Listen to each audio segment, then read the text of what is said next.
మంచి ప్లాన్ వేస్తున్నాను రా. ఏమిటది? ఇవాళ సాయంత్రం ఓ చందా పుస్తకం చేత పట్టుకుని నా కాబోయే భార్య ఇంటికి వెళ్ళి ఆమె కోమల హస్తాలతో ఓ గ్లాసు పాలు తాగబోతున్నాను రా. ఎందుకురా? పని లేక గదవా. మా ఇంటికి చిన్న కోడలుగా రాబోయే నూతన వధువు బ్యాక్గ్రౌండ్ ఏమిటో తెలుసుకోవాలిగా. ఇప్పటికే కాస్త తెలుసుకున్నాను అనుకో.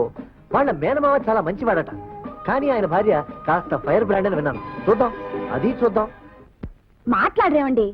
మన దుర్గం తనకిచ్చి పెళ్లి చేస్తే ఈ ఇంటి ఓనర్ అనంతరామయ్య గారు ఈ ఇల్లు మన పేరున రాసిస్తానన్నారు. ఏమిటి, నీకేమైనా మర్చిపోయిందా? కాటికి కాళ్ళు దాచిన ముసలాడికి దుర్గనిచ్చి పెళ్లి చేస్తావా? కట్నా నయా పైసా ఇవ్వలేనప్పుడు ఈ సుందరాంగిని చేసుకోవడానికి ఏ రాకుమారుడు దిగి వస్తాడు? సార్, నువ్వన్నట్టు నిజంగా రాకుమారే దిగి వచ్చి ఉంటాడు. సార్, సార్, సారీ అండి, నమస్కారం, రండి.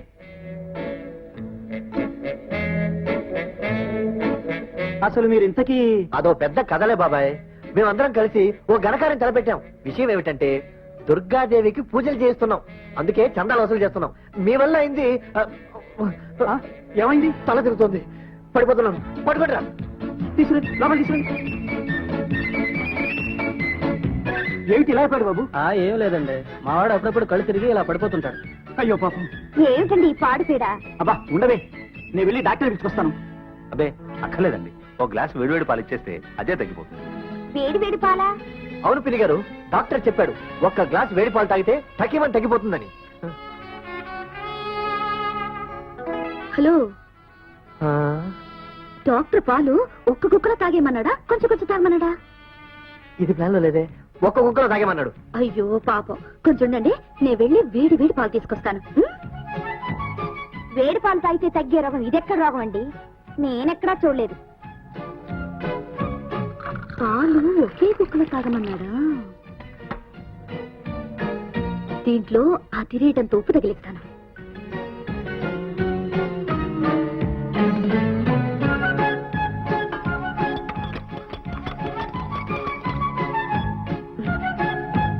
ఒకే కుక్కలో తాగదు గాని.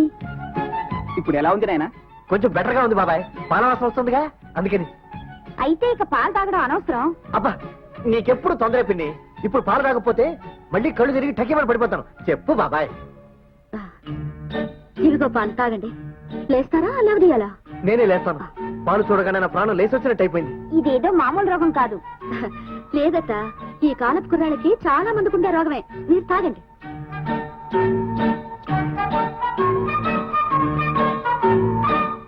తాగేయండి. ఒకే ఒక కుక్కలు తాగేయమన్నారుగా డాక్టర్. తాగు నాయనా, ఒంట్లో బాగోలేకపోతే పాలు కూడా కాస్త చేదుగానే ఉంటాయి. పర్వాలేదు, తాగు బాబు. తాగుతారా లేక బలవంతంగా నోరు పగల తీసి? వద్దండి, తాగుతాను.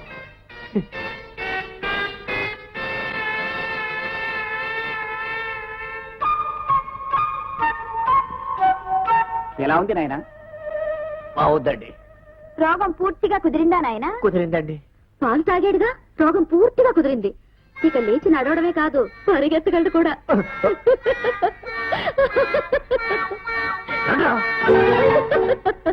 ఏమిటి విషయం? నీ భార్య ద్వారా ఈ పాటికి నీకంతా తెలిసే ఉంటుంది. అలా వార్తలు చెరవేసే అలవాటు నా భార్యకి లేదులే. చెప్పు విషయం ఏమిటో. ఈ ఇంట్లో ఓ పని మనిషిని పెట్టుకునే తాత నాకుందరూ ఒప్పుకుంటావా? ఒప్పుకుంటాను. కానీ నేను పెట్టుకోలేదు. కారణం, ఈ ఇంటి ఖర్చులకు నువ్వు ఇవ్వగలిగింది తక్కువ. ఓ పని మనిషిని పెట్టుకుంటే దానికి జీతం నేనే ఇవ్వవలసి ఉంటుంది. ఇవ్వగలను, కానీ నిన్ను అవమానించినట్టుంటుంది. అందుకే నీ పరువు నిలబెట్టడం కోసమే నేను ఆ పని చేయలేదు. అయితే ఇంతకీ ఇప్పుడు ఏమంటావు? ఈ ఇంటి పని మనిషి రోజు ముందుగా నాగది ఓడవాలని నీ భార్యతో చెప్పు.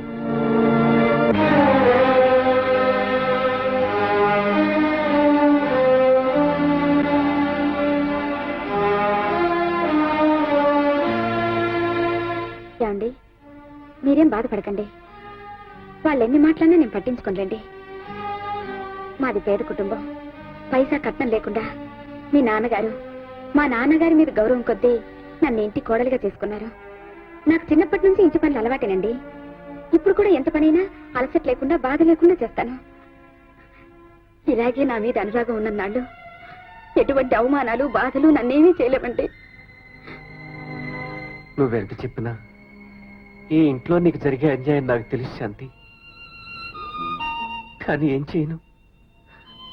కళ్ళు లేని తండ్రిని విడిచి ఉండలేక వేరే కాపురం పెట్టలేక సతమతం అయిపోతున్నాను.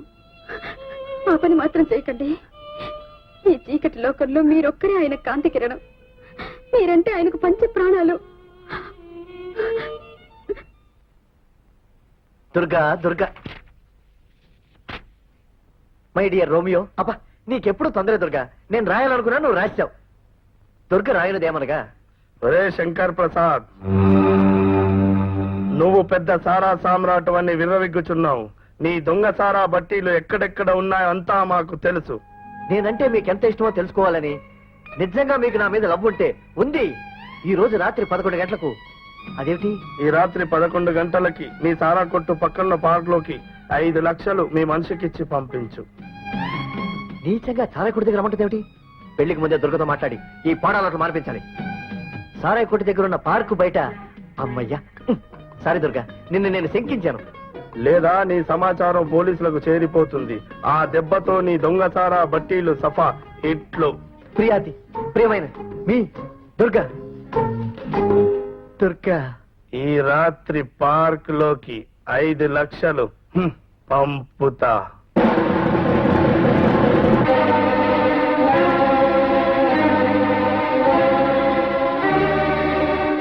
ఇంకా రాలేదేమిటి గురు? వచ్చిన వెంటనే అడిగి కనుక్కొని చెప్తాను. ఒరే, ఈ టైంలో మీరు మీ బీట్లు చూసుకోవడానికి మిమ్మల్ని తోడు తీసుకొచ్చిందే తప్పు. ఇందులో వెలవ ప్రశ్నలు కూడా. టైం ఎంతేంద్రా? 11:10 గురు. 11:10. మరి ఇంకా రాలేదండి గురు. వచ్చావురా.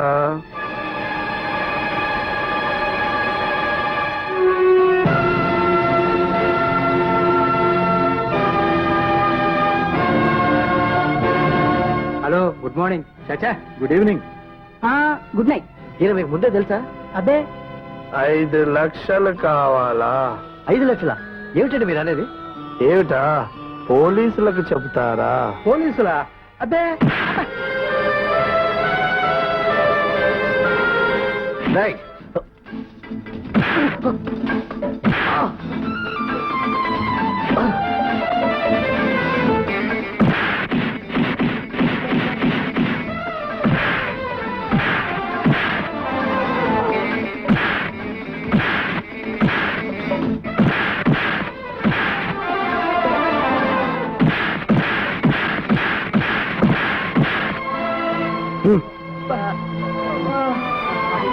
చలో బే.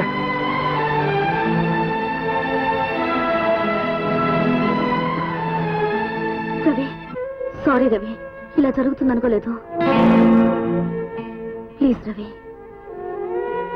Please, I'm really sorry.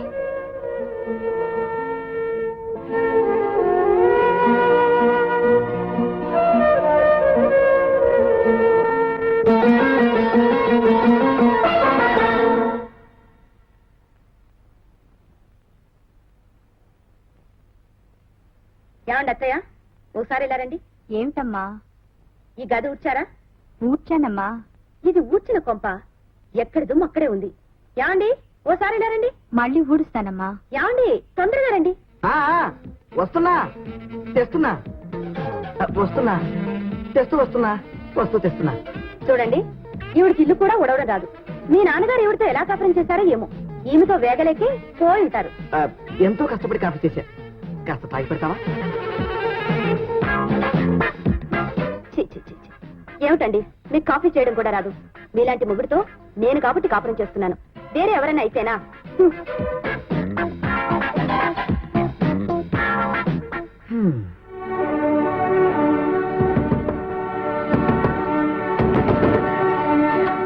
అరే దుర్గా, నువ్వా? రా. రవి, నిన్న ఒక ప్రశ్న అడుగుతాను, సూటిగా సమాధానం చెప్పాలి. నువ్వు నిజంగా నన్ను ప్రేమిస్తున్నావా? చెప్పు. ప్రేమిస్తున్నాను. అయితే నువ్వు నాకు సహాయం చేయాలి. ఏమిటి? కూర్చో. మనం వెంటనే పెళ్లి చేసుకోవాలి. వెంటనేనా? అవును, నేను పెద్ద ఆపదలో ఉన్నాను. మా మామ ఊరికి వెళ్ళాడు. ఆ అవకాశం తీసుకుని మా అత్తయ్య మా ఇంటి ఓనర్కి ఇచ్చి నా పెళ్లి చేయాలని చూస్తుంది. పురోహితుడిని పిలిచి కూడా మాట్లాడింది. మీ మామ ఎప్పుడు వస్తున్నాడు? ఏమో తెలీదు. చూడు, ఆయన వచ్చిందా కాగి ఆయనతో చెప్పి. లాభం లేదు. ఒకవేళ ఆయన వచ్చినా మా అత్త ఆయన మాట లెక్క చేయదు. ఆ ముసలాడికి నన్ను ఇచ్చి పెళ్లి చేస్తుంది. ఇప్పుడేం చేద్దాం? ఎవరికీ తెలియకుండా రేపే రిజిస్టర్ మ్యారేజ్ చేసుకుందాం. మరి సాక్షులు? నేనున్నానమ్మా. All the best. Thank you